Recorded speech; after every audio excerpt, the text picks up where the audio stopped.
The owner of a cash for gold store wasted no time defending himself and his business from two armed robbers. Hello, everybody. I'm Heather Hayes. And I'm Steve Eager. It's 9 o'clock. Surveillance video captures the tense moments. The masked and hooded robbers walk in the front door.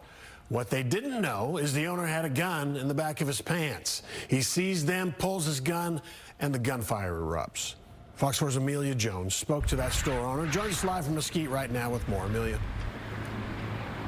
Steve, the store owner told us that this is the third time someone's tried to rob him in the past 5 years. Every time he's scared them off and police caught them. He's hoping Mesquite police also catch these two men.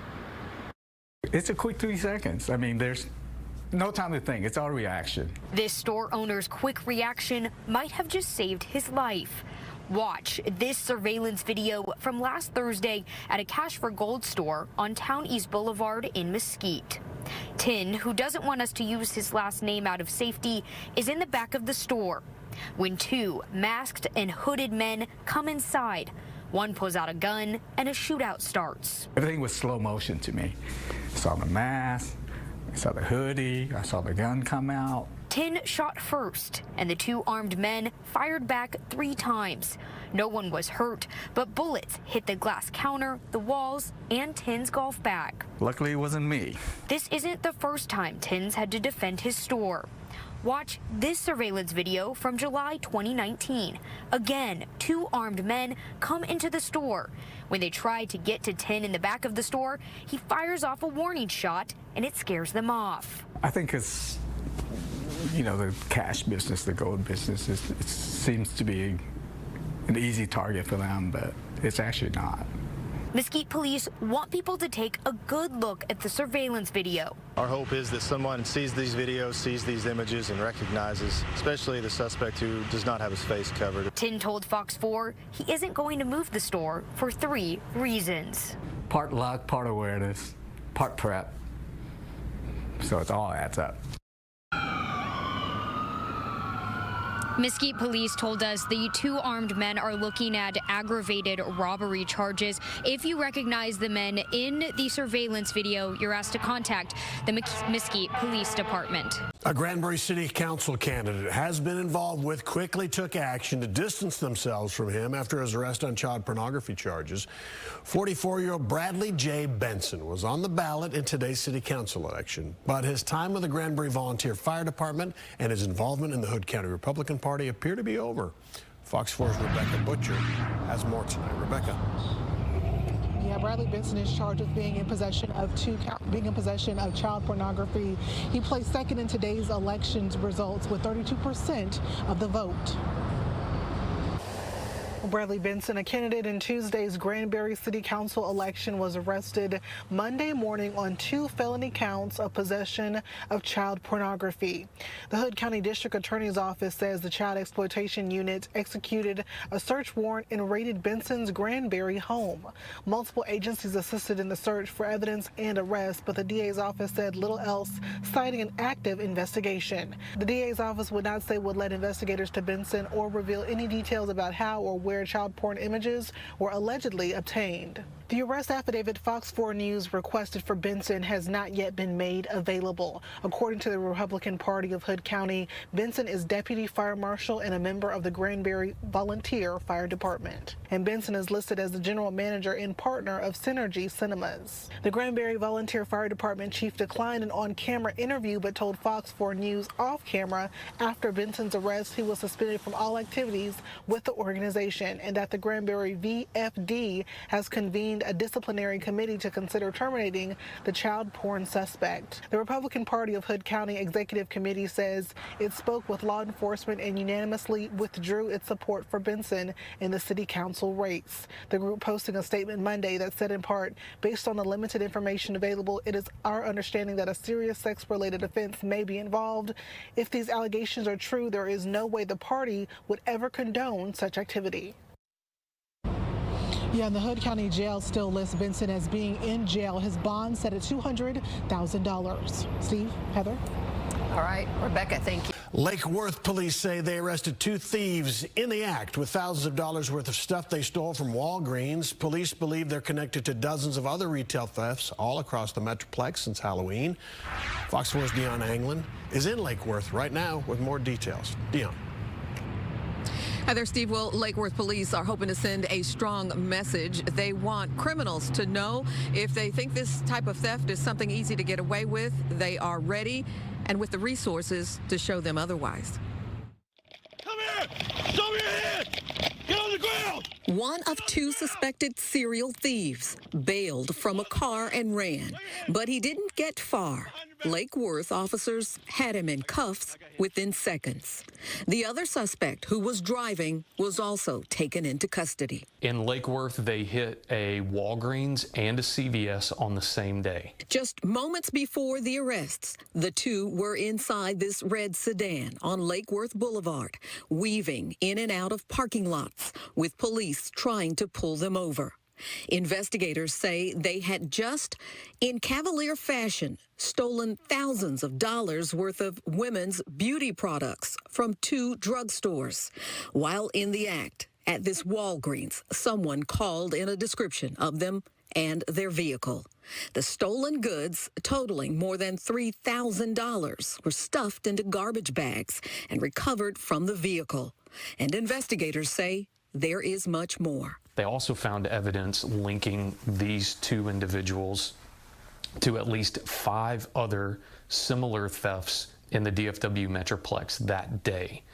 And since then, they've been linked to at least 30 thefts going back to Halloween. Now charged with organized retail theft, the passenger of the vehicle is 33-year-old Christopher Bivens. The driver, 27-year-old Terrence Parrish. Both are seen here on surveillance video inside the Walgreens store. So it appears that they're targeting beauty products. So they entered the business, appear to walk around, kind of scope out what is available, and then they would start to make their selections. They would pull out a trash bag from their jacket or pants pocket, and they would simply rake the contents of the shelf into the bag, and then they would leave. They know that the majority of policies that these stores have prohibit employees from intervening. Police say the pair have hit stores ranging in location from East Dallas to West Fort Worth. We believe that they are a part of a larger criminal organization. The theft of these types of products is just the first of many steps in that criminal organization. When you see items being offered for sale online at a price that seems too good to be true, we would ask them to reconsider that purchase. We want them to know that likely the purchase online is going to lead back to a criminal organization. Now, police are saying that money made from these products that are sold online basically gets recycled and used to pay for weapons and drugs. Now, as for the suspects tonight, Christopher Bivens is locked up with bond set at $32,000. Parrish has already bonded out. Police in Little Elm released some new information about the cars they're looking for in a deadly hit and run. Hello, everybody. I'm Heather Hayes. And I'm Steve Eager. It's 9 o'clock. A mother of 8 was killed last week when police say she was hit by 2 vehicles while crossing Highway 380. Fox 4's Rebecca Butcher in Little Elm tonight with a hit and run investigation. Rebecca. Yeah, Steve. Well, Little Elm police are still looking for 2 vehicles that left the scene of this hit and run crash alongside Highway 380. It left a mother of 8 dead. Little Elm police are searching for the 2 vehicles and their drivers they say hit and killed a pedestrian on Highway 380 in Little Elm last Wednesday. Police say 41-year-old Rosita Sherfield died at the scene. Her family is pleading for the drivers to do the right thing. We just need you to come forward. Whoever you are, please just come forward. This family is hurting. We lost a mom, we lost a sister, we lost a daughter, we lost an aunt. Police say just after 8 p.m., Sherfield was crossing Highway 380 from the north side between Gazebo and Navajo Roads and was in the roadway when she was hit just across from Broswell High School. The family says Rosita is a mother of 8 and would go for walks and believes that's what she was doing when she was hit. She just likes to take walks at night just to clear her mind and just get things off her mind, and she unfortunately was hit by 2 vehicles that night. Monday, police released descriptions of the 2 suspect vehicles they say left the scene, but they're vague. A dark-colored SUV and a white Honda passenger car, which is possibly a Honda Civic. They're hoping a security camera from an area business will provide some images of the vehicles, and they say body shops should be on the lookout for those types of vehicles with front-end damage. My sister, Rosita, was a loving mother of 8. She was very compassionate, loving, like I said, caring, just a joy to life, a sunshine to life to us. Rosita's sister, Shamika Sherfield, says the hit and run has left the family devastated. They say Rosita had a love for film and was pursuing an acting career. And her 8 children who no longer have their mother are confused. Their hearts are forever broken. It's not going to be the same without her anymore, just because of one senseless act. My heart is broken, like deep down inside. I can't even cry anymore. I don't even know what to say to my younger cousins. Her kids range from 24 to 5, and the youngest one will ask me every single day that we go over to my grandma's house, where did my mom go? Brittany Taylor is Rosita's niece. She, like her mom, wants the drivers to come forward. What do you tell? What are you supposed to say to a 5-year-old how are you supposed to tell a little girl that she's never going to see her mom again? And police say that one or both vehicles that they're still looking for should have extensive damage to the front and the front right. If you have any information that can help investigators, you're urged to contact police. Steve, Heather? Okay, Rebecca Butcher, thank you. Police are questioning 2 teenagers and trying to locate other witnesses after a teenage girl was shot overnight at an Arlington rec center. Fox 4's Dion Anglin joins us from Arlington with the latest. Dion. Hi there, Clarice. Well, this shooting has stunned those who live near where it happened. That while police investigate and try and determine what happened with this group of teenagers and why. By appearances, a typical Wednesday afternoon at Arlington's Dottie Lynn Recreation Center in the 3200 block of Norwood Lane. It was a different story in the early morning hours. Around 4:30 a.m., a shooting scene that left a teenage girl fighting for her life. It's a sad state of affairs that this happened. Neighbors are reacting to the violence just feet away from an elementary school. Police say before dawn, the teen girl was shot after some incident in the swimming pool area of the rec center. Investigators say the teen, who was rushed to the hospital in critical condition, has undergone surgery and is expected to survive. I hate to hear that they were obviously at the wrong place at the wrong time. So again, having a daughter, I can't imagine how her parents feel, and so we're praying hard that she makes it. Police have 2 juveniles in custody. They say they were located near the scene.